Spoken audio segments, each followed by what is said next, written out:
Yo, what's good mga homies? It's your boy, Mad Mike, XL4L, straight out Angeles City and Balibago.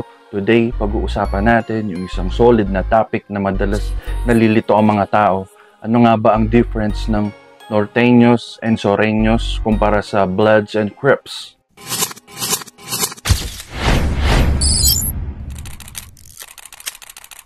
Unahin natin to. Bloods at Crips nagsimula sa Los Angeles noong late 60s, 70s. Street gang talaga sila na nakabase sa hood at kulay and identity nila.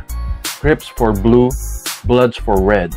May kanya-kanyang set gaya ng Rollin' 40s, Pyro, 9-Tray at iba pa. So ang roots nila, street-based neighborhood, hustling and banging. Ngayon, punta tayo sa Norteños at Sureños. Ito, Mexican-American gang na nagsimula sa California pero mostly sa prison system.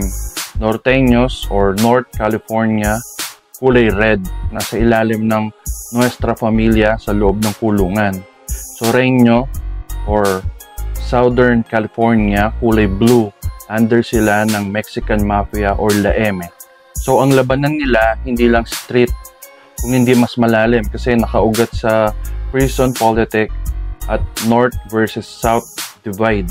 Kung i-compare natin, Bloods and Crips, street-based, later nag-spread nationwide. Nor and Sur, prison-based naman na nakatali sa Mexican Mafia at Nuestra Familia. Kahit pareho silang may red and blue, magkaiba ang pinanggalingan at dahilan ng bangin nila or ng awayan nila. So ayun mga homies, malinaw na.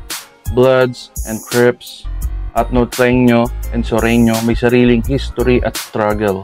Kung nagustuhan nyo to, don't forget to hit and like, share, subscribe para lagi kayong updated sa kwento mula hood to business. XL4L, we out baby, Mad Mike.